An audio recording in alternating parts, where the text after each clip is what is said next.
The best argument against this nonsense, and I'll let him talk more, is first off, against the force doctrine. Just saying, Andrew, I think I bench more than you do. I could beat you up if we ever got into a fight. So should my vote, like, should you not vote then? Or should like my vote be like 1.3 Andrew Wilson votes? And then like the NFL, like if you're a linebacker in the NFL, you're like 2.8 Spencer votes because they could all beat me up. But then there are some people whom Andrew Wilson could beat up, so they're like at a point 0.7 level of vote. Like this is just sort of ridiculous on some level. I mean, come on. I don't know how much force Andrew is able to use. And the gun, which I also think he supports, is the ultimate equalizer. You could perhaps plausibly make this argument in a totally primitive society that no doubt was on some elementary level the root of patriarchy is just pure upper body strength. I get it, but with a gun, doesn't this just render all of this meaningless? A woman can pull a trigger of a gun. She's got enough grip strength to do that. And that renders her your equal when it comes to defending your land or something. She can shoot an intruder as easily as you can. So what are we talking about, really? You don't need women to protect, you don't need men to protect property. Now, yeah, sure, men are probably more likely to be badass and so on. We've got the testosterone molecule. But my point remains, like, what are you talking about? Secondly, as many people have pointed out, all male suffrage is like a passing moment in the history of liberalism. Only males get to vote. All males get to vote, rather. The tendency is no one voting. Now, there are interesting examples of slave owning democracies where there is a sort of tribal egalitarianism, you could say. But basically, once you go down the road of all male suffrage, you are going to be at all female suffrage and all race suffrage in short order. Once you cross that Rubicon of class, I guess you could say, or just the democratic impulse is released, you are going to be at women voting in 25 years. Maybe it will take 50. But in this day and age with the internet, it will probably take 2. So this idea that they want to go back to like this fleeting moment of all male suffrage before female suffrage is just absurd.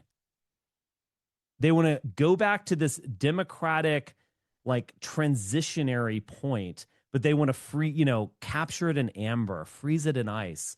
And that will be the Christian society going forward. This is just extremely naive, totally ahistorical and misinformed. If you're looking at feminism, for instance, you had the anti-suffragettes and then the suffragettes. But the anti-suffragettes arguments were way better. The argument was pretty simple. It just worked like this. You cannot erode or get rid of the patriarchy because you always have to appeal to it for your rights. And that's a fundamental truth. And since that's a fundamental truth, I've never seen a great reason why women should be able to vote. Because they can vote to send men to war that they themselves do not have to go fight. They are not beholden to the draft. Only men are. And they can say, well, you're not beholden to the draft, perhaps because you're too old for it. But you were beholden to the draft when you were not too old for it. So your time could have come. We're at a strange moment where people are pouring their most private thoughts into AI, health issues, business ideas, political opinions, things you wouldn't even tell some of your friends. And could you not flip this argument the other way around and say women are able to vote, men are able to vote on things that affect? Don't we need women as well? Like, the whole childbirth thing, like on some level, in order to exist, we have to always appeal to women and seduce women. This is just such a kind of like dude guy type argument of like, I'm stronger, so like this woman has to appeal to my rights. I mean, it's just very women that don't affect men. Really naive. Well, all kinds of things. For example, their right to vote. I mean, among other things. But, you know, things to do with sexual health, abortion, all kinds of things, right? Well, I don't understand. Abortion does have to do with men. Okay, fine. I mean, it does, but it has more to do with women because it affects them more directly. But lots of other things. I mean, men could pass a law that women have to wear a headscarf, for example, right? So our votes affect each other. That's not an argument to deny the other sex the vote. Oh, I don't understand. Like, your argument is women can vote to send men to war. And no, my argument is, it's called force doctrine. My argument reduces to this. If you always have to appeal to one sex for your rights, right, then why are you being imbued with the responsibility of that at all? Because women have to appeal to men for their rights, and anytime men want to take rights away from women, they can, like that. And there's not a damn thing women can do. Why don't we do it then? And he seems to have this idea that like I'm just going to get a little nasty here with Andrew. Actually, I just am. Like, you had this idea of the patriarchy being like the boys were in charge, right? All the boys, we all kind of work together, and we're like, should we grant them rights? Should we? I don't know. I'm not sure about that. Let's talk about it at the boardroom men's club where we're all members. Yeah, the world wasn't like that, Andrew. And people like you, Andrew, were no doubt subordinated to other men who had a force doctrine over you due to their ability to wield the powers of the state or to wield the powers of religion, etc. Like, I don't think your ancestors were ever in charge of anything. And patriarchy isn't just like the battle of the sexes. Patriarchy implies all sorts of different things, which I presume you don't like, because you seem to be arguing for like men voting because we can deadlift more and thus protect property or something like that. I don't think you, Andrew, would be like at the top of the hierarchy of the patriarchy at any point. About it. And if you want proof of that, let me show you half the world. Anytime, collectively, men say women have no rights, they don't have any. And that's that. And there's not a damn thing that they can do about it. So the idea that they can erode the patriarchy or remove the patriarchy or in some way. So it's like men are just like, we're just refusing to say this, but we can all just say this. I mean, this is just totally ridiculous. We all just stand up and shout like, one all voice. Right, no more voting, bitches. Why don't you try this? Why don't all men and women stand up and say, Montana is a sovereign state, and we are going to seize, because we said so, we are going to seize the nuclear weapons stationed here in Montana, and we are going to pursue a foreign policy that is opposed to that of the United States.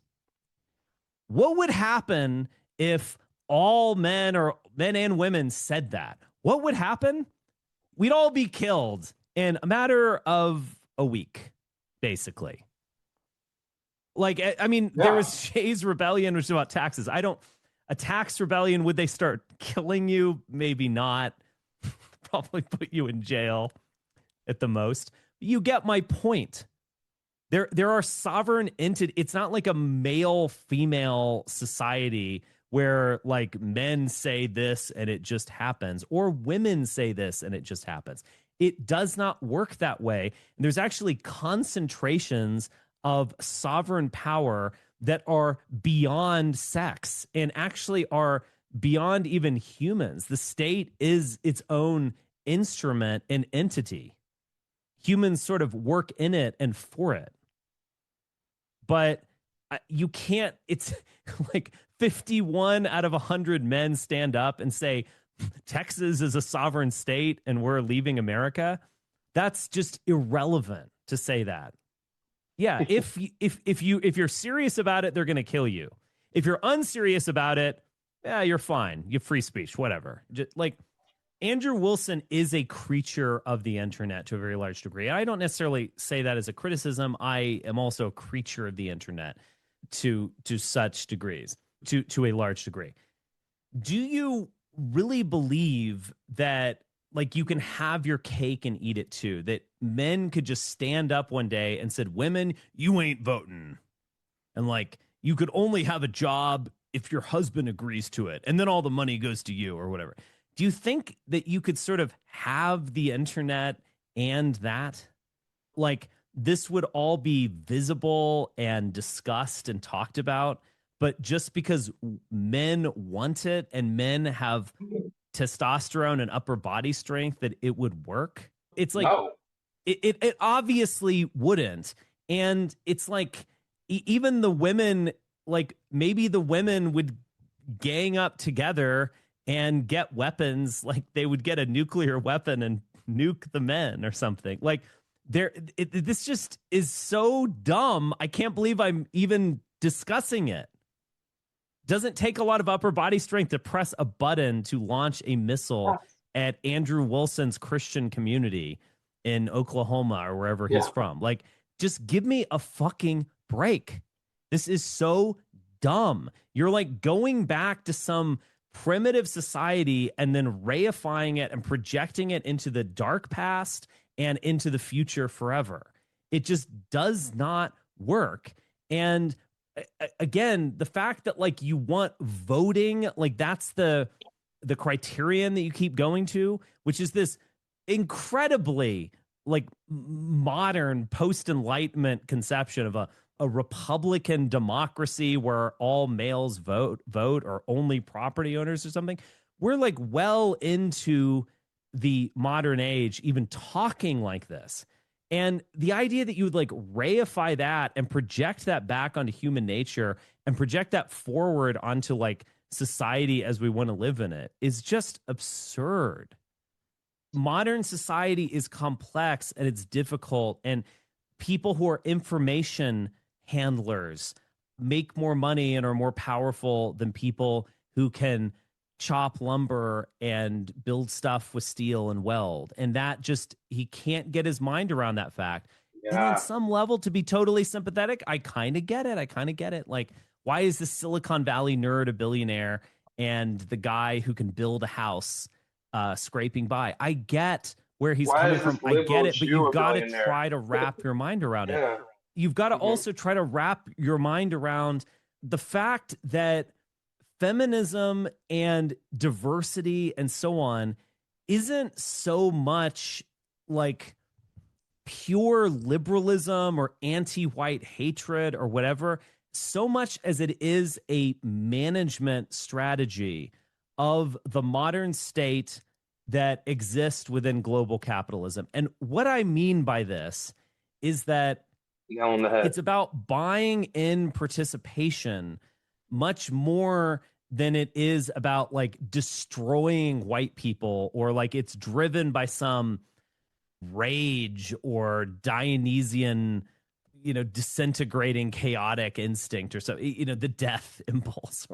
I get those things, and those things actually are important to some degree, but it's in another way, it is a managerial strategy about getting buy-in. We have this economy, we have these women, we now have dishwashers and washing machines. They've got a lot of time on their hands. They're seeing the world on television. Maybe we want to get them to kind of buy in. They can use a credit card and have a job, and there's a daycare to help them out, but they could be a homemaker if they like, or be a homemaker for 18 years and then get a job. It's like a way of saying, we want you to buy into this so that it works. Same thing with blacks. It's like, we're going to give you a little bit of a leg up.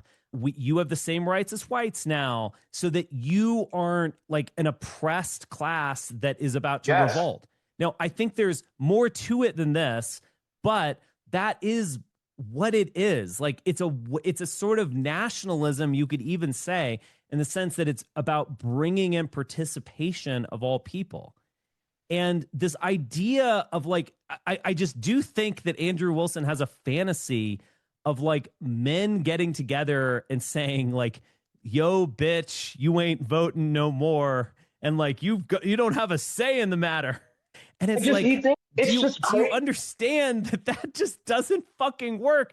It doesn't even work in like the ancient world where they had complex societies. It didn't work 3,000 years ago, buddy. It maybe worked like in some like homestead on the frontier. Maybe, but like it's just, I don't know. This is just so dumb. They're intent on destroying the foundation of their own lives. Andrew Wilson's, he's powerful in this current like internet world because he appeals to chuds, if we're just being brutally frank about it. The chud chuds with an iPhone. And the chud is wants to destroy that. You're not going to be powerful in this world that you imagine, Andrew. So we can live like the Amish. Get away from the patriarchy to be strong, independent women is nonsense. They're just always appealing to the benevolence of men. Always. And so I don't even understand what the purpose is of the vote for women. What is it?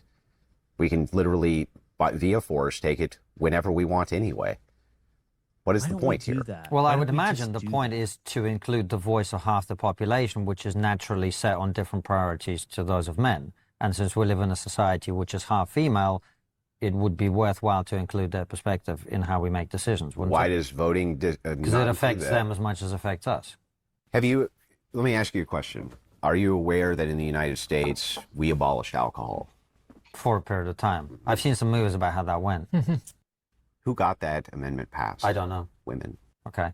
Oh, no. If you want to have an argument about our disagreements with how women choose to vote. No. There's not they much couldn't vote. Oh, I see. That's what you're saying. Okay. They couldn't vote, but they still got that amendment passed. Okay. The idea that women did not have influence or do not have influence or don't have moral influence on society because they can't vote is stupid. So what's wrong with formalizing that in the form of a vote? Why is he obsessed with voting then? This is such a weird argument. I mean, I basically agree that there was a certain type of right-wing woman that passed prohibition before they could vote. I mean, it is interesting. But what is his point then? Because he's just diminishing voting. So if voting doesn't have that much power, then why is he bothering like keeping it away from women? Is it literally just so Republicans can win? I don't know. I just told you the very idea that women, let's start with this. Do you want women to be able to get drafted in the military? I personally don't, no. Why? Why? Because I've never really thought about it, but it's just an instinctive reaction, actually.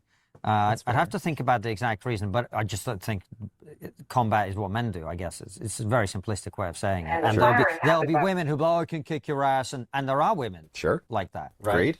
But not generally. I am not against women serving in the military if that's what they choose to do. But I don't think they should be compelled to. No. I think in some circumstances, yes. Like when the survival of the country is at stake. So women get a privilege men don't get? Sure.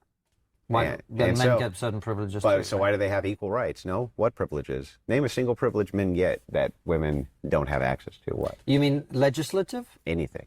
Like literally anything. In life? Any aspect, whether it be governmental, social, women have all the privilege. All the privilege? Oh, yeah. Hey, when the Titanic goes down, who gets on the lifeboat? Yeah, but that's a very narrow context. Or who dies in childbirth? Like, I mean, come on, we're different and... Almost no women die in childbirth anymore. Well, some still do. Sure, but I mean, some people die... there's probably more women that die in childbirth in America than people who die on the Titanic in the modern age. Yeah, is childbirth avoidable? You just don't have sex, right? No, but what I'm saying is there are outcomes that are better for men in life and for women, and that's a fundamental difference between men and women. Yeah, I understand, but I'm talking about privilege. Can you give me any privilege at all that men have that women don't? Whereas I can give you tons of privileges that women have that men don't. That's what I'm asking. Privilege. I mean, the privilege concept outside the legislative framework is a difficult one. Even inside of it. I'm asking for both, either. Any, in fact. What is he talking about? I don't... Is he talking about like the civil rights infrastructure, or I don't know what he's doing. I don't have the data on all this stuff, but I would assume there are contexts in which women have had privileges throughout world history. The ladies first is not some like new concept or something. But he now wants to take away their privileges. It's very funny. And I don't know a tremendous amount about Phyllis Schlafly.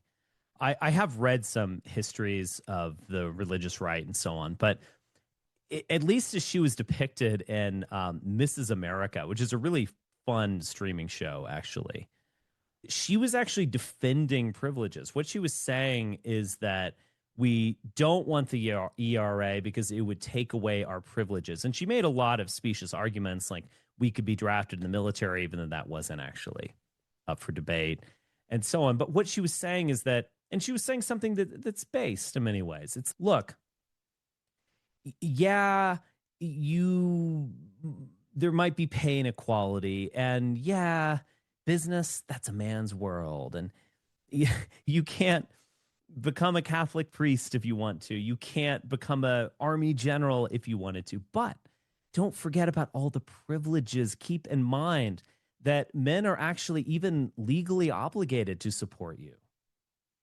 And you get to be at home and hang out with the girls and raise children and have your own sort of communities. Like, do you understand that you're giving up those privileges if you accept equality? Now, you can have technical disagreements with what she was saying, and the ERA, I don't think was even that fundamentally impactful towards society, but she was at least making a solid point, which is that there are privileges and you don't want to give them up. Women have had privileges throughout world history.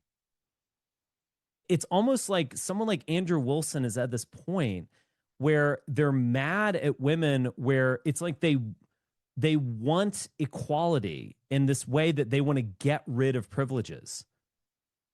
Like, why should you go in the door before I am?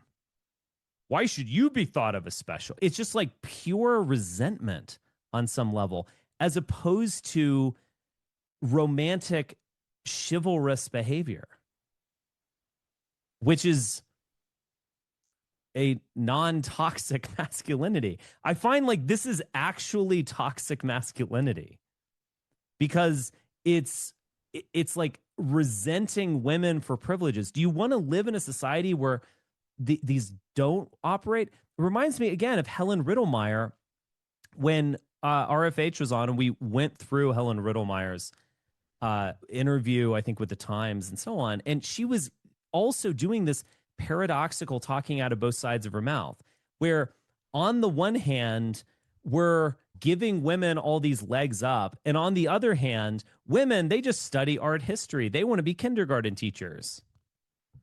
Well, okay.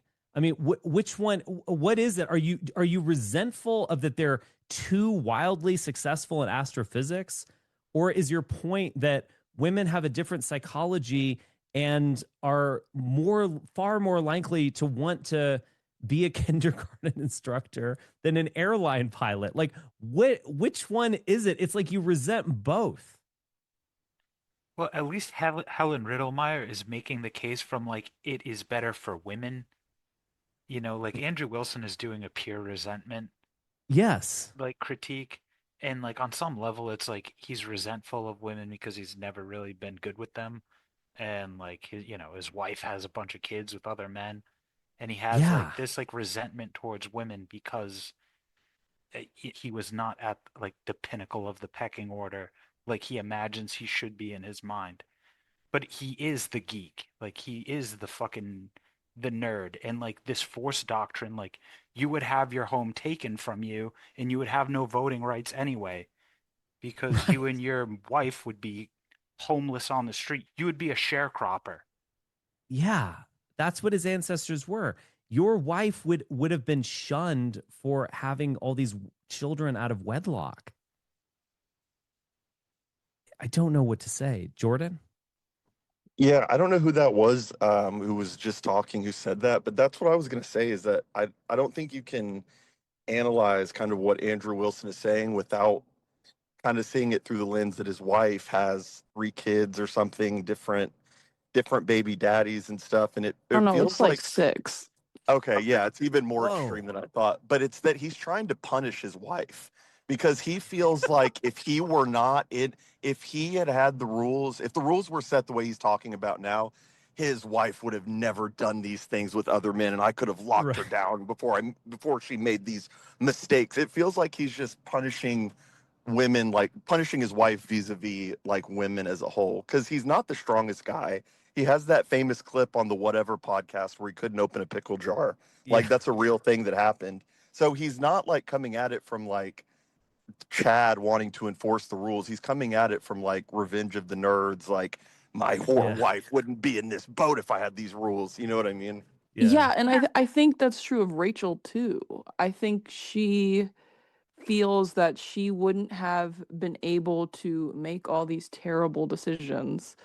Yeah. that wouldn't have happened if This is like if the it's like patriarchy confession just for her, kind of. yeah, Yeah. kept her in line more. But it's like, I don't know, there were children always born out of wedlock, Rachel, and you probably would have been a single mom in all of them. And in fact, this was your best bet because single motherhood didn't destroy you, it didn't ruin you, and you did eventually get to have like, well, I guess they've been married a while now, so I guess it kind of worked out for her in the end, even if she's married to Andrew. This was really her. I don't know. I think feminism really saved her, actually, and patriarchy would not have prevented her It's from sort the of the choices she made. irony. Yeah, like that when RFH and I watched Mrs. America, which again, I would really recommend. It's a fun show. But it's like, it's an obvious irony, but it's also real, which is that Phyllis Schlafly was a feminist, if that word means anything. Yes. She went and got a law degree at Harvard at like age 45 or something. I mean, she was just a go-getter. She had a voice in the arena. Office. Yeah, she ran for, she I guess failed to win, but ran for office to be a Republican representative. If the word feminist means anything, it must apply to Phyllis Schlafly. And so what you have is when a certain type of liberalism becomes hegemonic, there's almost this like market niche for Phyllis Schlafly, who, by the way, was a lot more intelligent and interesting than Andrew Wilson. Like, I mean, I'm not a Phyllis Schlafly stan here or something, but she actually is a sort of fascinating character. Whereas I feel like Andrew Wilson is just like a bridge troll who's just angry and not interesting and productive. But they both exist within a like market niche that is created by the thing that they're attacking.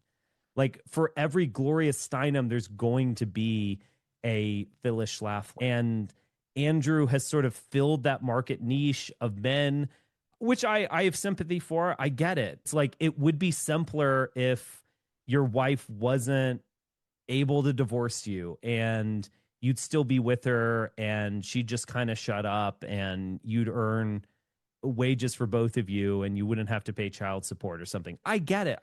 Resentment is real and understandable and sympathetic on some level, but that's what he's doing. It's just this, like, there's no actual solution to this problem. It's just a sort of expression of resentment. Like, I can bench press more than my ex-wife. Why did she take my car? Which is fair. I don't know. I do think it just is nothing more than that, really. We should watch that music video from the Richmond, north of Richmond guy. What is it called? The like divorced demonic dad woman? one? Divorced dad. Yeah, a scornful woman. Scornful woman. Yeah. Now the middle of the day is like the middle of the night, and the court says 50-50, but the math don't seem right with a scornful woman. Scornful woman. The divorced dad rock.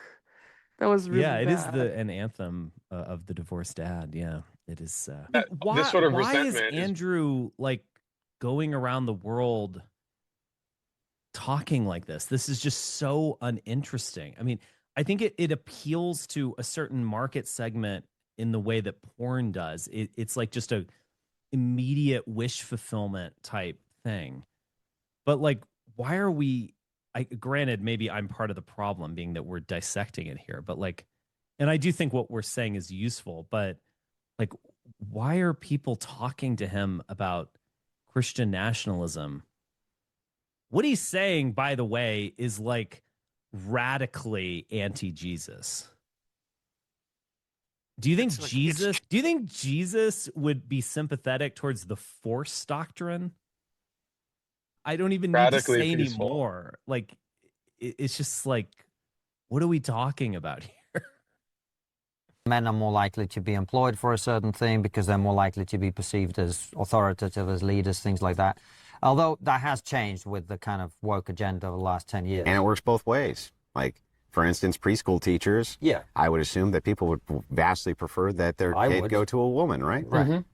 So it seems like that privilege is striped across the board. So, like, what is the, like, why is it that women get all the football coaches? I like, yeah, it's called like, we're fucking different. Everyone knows this. We don't talk about it because it's just sort of assumed, and it becomes kind of crude to talk about it. You know, if your son goes to football like in the 9th grade or something and the coach is a woman, you're like, you know, I mean, like, we don't have to talk about these things. Everyone just gets it. It's not a privilege. It goes both ways. Just give me a break. Quality, right? But also get all the privilege. That doesn't seem right to me. That seems like it's backwards. That is just absurd. So, like, I'm still waiting to hear from anybody ever. What are these? Do you know, like, the percentage of government spending that is dedicated to keeping men alive over the age of 75? It's like 80% of Medicare billing. It goes towards end of life care. And half of that is going towards men. We are like old white guys, boomers and silent gen are so privileged that like your tax dollar, like, you know, there's the joke of like, oh, I should just send my tax payment just directly to Jerusalem or whatever. Jerusalem gets like a pittance. You should just send it to white dudes. To boomers. Boomers who like, our hospital systems are like, we must keep him alive. Never die. Never die. We love you. Never leave us. That is what... Like, when the rubber hits the road, that is where revenue is directed, by the way. And a lot of that foreign policy stuff, like it's all going to Israel or whatever. That's a funny joke, but it's just totally untrue. It's also going to like pay a soldier stationed in Germany or the Middle East who sits on his ass all day while a nerd flies drones. It's going to Medicare, Medicaid, Social Security. That's where it's mostly going. I mean, that's my fundamental point. Yeah. So like, yeah, you fucking do have privileges, Andrew. And in 30 years, I don't know how old he is, like like your like kids are going to be paying their sales tax on like bubble gum that they purchase at a gas station is going directly to keeping you alive. In fact, what kind of privilege is that? That's like the privilege of an emperor. Give me a fucking break. This is why I think it's actually important to kind of go through these Lolbert phases, because you just kind of know this stuff. Oh, libertarian phases. Yes, I think it's I agree. important. It does give you like this base knowledge of things. And it's like, well, no, I know from like my days going to ISFLC, like the big things we spend money are not, in fact, Israel. It's like old people and healthcare. End of life health. Yes. It's like the worst imaginable healthcare. I mean, this was like Deep Left was talking about this the other day. Like, if you're 20 years old and you get in a car accident, like it's totally reasonable to say, we want to invest in this 20-year-old. We're going to save him because he's going to have kids. He's going to have a job. He's going to pay taxes. He'll serve in the military. It's a total investment. And a 90-year-old, let's spend $500,000 extending her life by a month. Give me a fucking break. That is I don't want to be cruel, but that is just absurd. No, it is crazy how much money is spent just keeping people alive for, I don't know, 1 more year, 6 more months. No free healthcare. You got to work. No free healthcare for 20-year-olds, but like free healthcare for 90-year-olds. It's just inherently wrong. And that is privilege. That is privilege that, Andrew, you will enjoy. That is privilege that is going to you. The elites don't hate you, apparently. They hate you. I want to be hated by these elites who are like desperate to spend hundreds of thousands of dollars like keeping me alive and in comfort. I'm not sure. I don't know. It's just this type of privileges men have over women versus what women have over men. So if you can go and you can be drafted, you can be sent off to war, and women can't, but they can vote to send you off to war, how is that not something which fundamentally needs? Yeah, I'm going to just get totally nasty. I'm going to get Andrew, you're a fucking you are a for even uttering that statement. Do you know what the good thing about war is? Do you know what the good thing about war is? It's not that women vote you into war. It's that you get to just go kick ass. It is fucking awesome. War is good. It is badass. It is the fucking greatest thing ever. They put a rifle in your hands and say, go for it, dude. Go for it. That's what's worth living if you can't feel alive? What is more being alive than like death is in the air? You go mano a mano against another man and you win, and then you go and like take his land. That's the most fucking insanely trad, badass thing you could ever imagine. That's what war is about. It's not women sending us to do it. It's that we do it because it's fucking cool. I'm sorry. This notion that like men, like, oh, they'll just send us off to war. Ooh. Like, you're a fucking, in the 90s sense of the word, you're not necessarily gay. That is such just like a like lame opinion. Please don't pick me for the football team. Please don't. I could get hurt. No, it's the opposite, you fucking woman. You pussy. You want to get picked for the team. And if you break your arm playing football, that's also fucking cool. What do you not get? You fucking... I'm sorry. He is a woman. He's a fucking pussy. The fact that he just uttered that phrase. Women can vote us to war. Oh, no. These bloodthirsty women are going to send like sniveling, crying Andrew Wilson to the trench while he just wants to be left alone on his like homestead to like milk his cow. These women are just a bunch of fascists. This is like literally the gayest thing ever uttered. I'm not even exaggerating. That is so gay to think like that. Well, he wants to talk about all these gender differences, but he seems to think that, like the bloodthirsty women want to send us to war. And it's like, who do you think votes for war more, actually? It's men. Men are much more likely to want to do that. I think women are the more risk-averse, less like physically violent gender. They're not going to support that as much. They vote for it less, Andrew. Actually, women voting would decrease your likelihood of being sent off to war because there's someone to counter the male vote who's going to be more likely to vote for it. Yes. War is just the ultimate expression of testosterone. Obviously, I'm being a little facetious and whimsical, like doing this war is good stuff, but like, yeah, that it is. And you have to get that. When a man gets a scar on his face, he's like, oh, cool. When a woman gets a scar on her face, she's like, oh no, I'm less pretty.